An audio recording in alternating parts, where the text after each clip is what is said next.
At this time, we'll call up Christina. The title of her speech, Learning Like a Genius. Learning Like a Genius, Christina.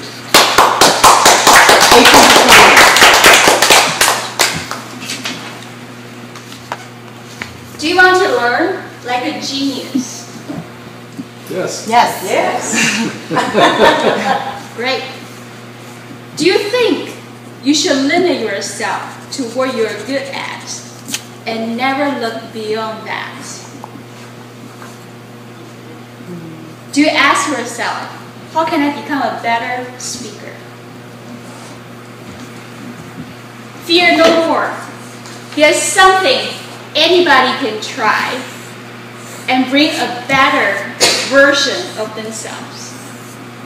Let's see how we can improve our learning and explore subjects that interest you, but with which you are not yet comfortable. There are two types of networks the brain switch between: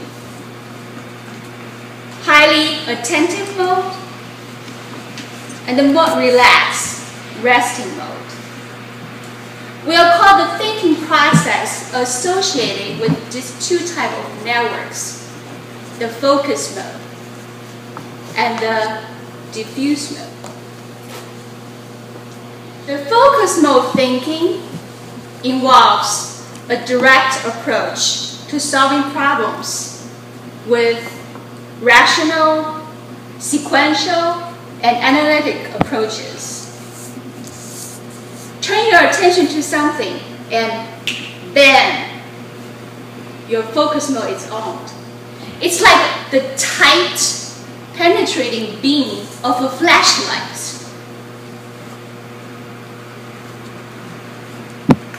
As you listen to my speak, you're most likely in the focus mode. The diffuse mode thinking is what happens when you relax your attention and let your mind wander. This relaxation allows different areas of your brain to hook up and return valuable insights. The diffusion modes often flows from the preliminary thinking you have done when you are in focus mode. This actually allows us to gain new insights for problems we have been struggling with, and is also associated with the big picture perspective. Both modes are essential when you are trying to learn new subjects and skills in all disciplines. Use the focus mode to first start grappling with the concepts and problems. And then switch to the diffuse mode so that the concepts and ideas can start to sink in and your brain is actually working in the background.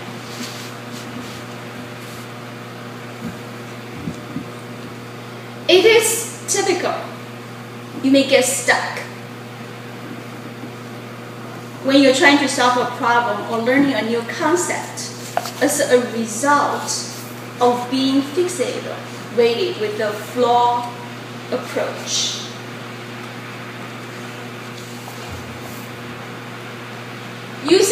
This is the time when you should actually switch to the diffuse mode to relax a little bit so that it will free you from that effect. And keep in mind, sometimes you need to be flexible in your thinking. You may need to switch modes to help you solve a problem and learn a new concept.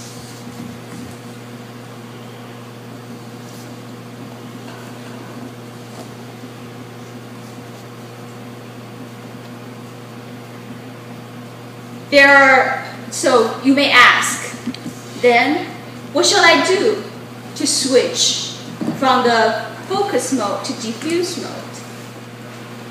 Here, there are some general diffuse mode activators. Take a look. See anything you would like to do, you enjoy doing? Shannon, do you see anything you would like to do? I would like to listen to music. Oh, that's great. That's actually one of my favorites too. How about Aaron? What's your favorite activity? Oh, sleeping. Great choice. I'm more on that topic in a little bit. However, don't be fooled by the seemingly easygoing and sometimes sleepy nature of the diffuse mode. One way to think about it is it's a base station for mountain climbing. Base stations are essential in a long journey to the difficult mountain tops. You use the base station to pause, reflect, check your gear, and make sure the right route has been picked out. But you will never confuse resting in the base station with the hard work of getting to the top of the mountain. In other words, using diffuse mode does not mean you can just lay around and expect to go anywhere. As the days and weeks pass, it's the distributing practice, the back and forth between the focus mode and the diffuse mode, between the attention and the relaxation, that's the trick. So keep that in mind. Maybe you find, maybe getting into focus mode, it's a challenge for you sometimes. Perhaps you struggle with procrastination. There's a technique you can use. It's called Pomodoro. It's a technique has been developed to help you focus your attention for a short period of time. Pomodoro is tomato Italian. Francisco Cricillo, who was the one initialized this technique of time management. He did it in the 1980s. He used a shape timer in this technique. That's how this name came from. When you're in the Pomodoro, you set a timer for 25 minutes. Once the time starts ticking, you're on the clock.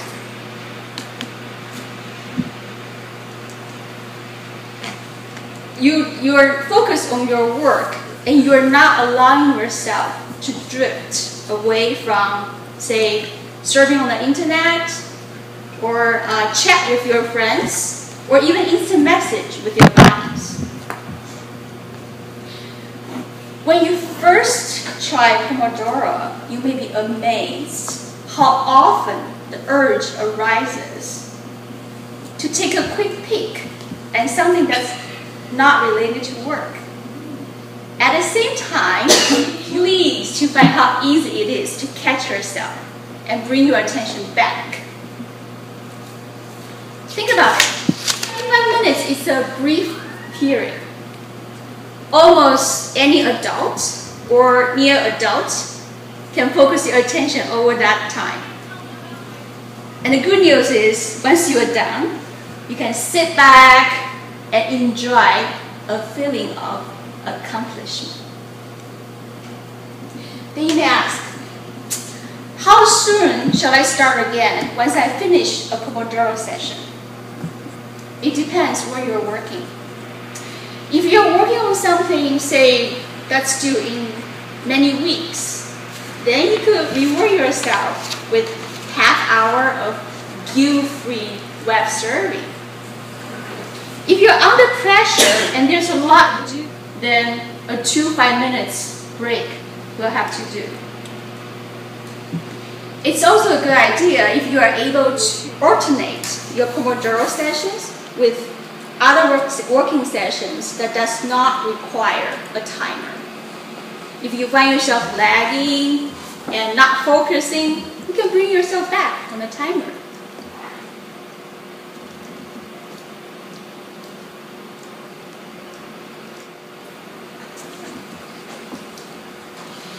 You may be surprised to learn that simply being awake produces toxic in your brain.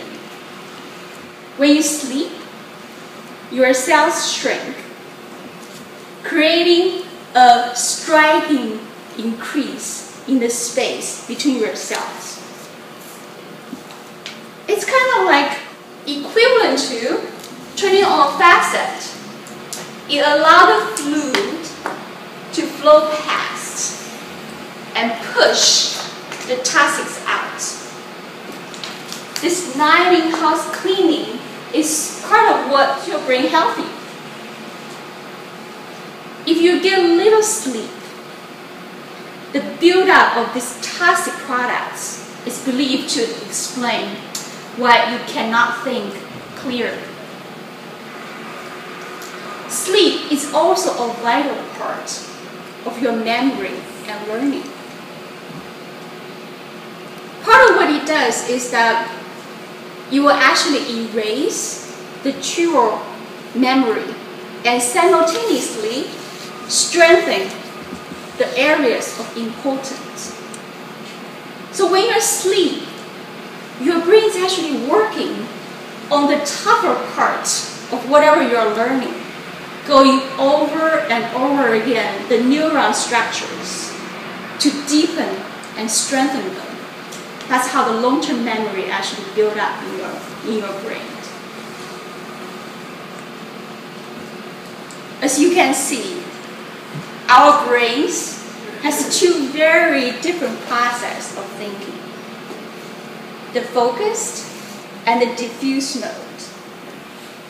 It seems we actually toggle back and forth between those two different modes, one or the other at a time.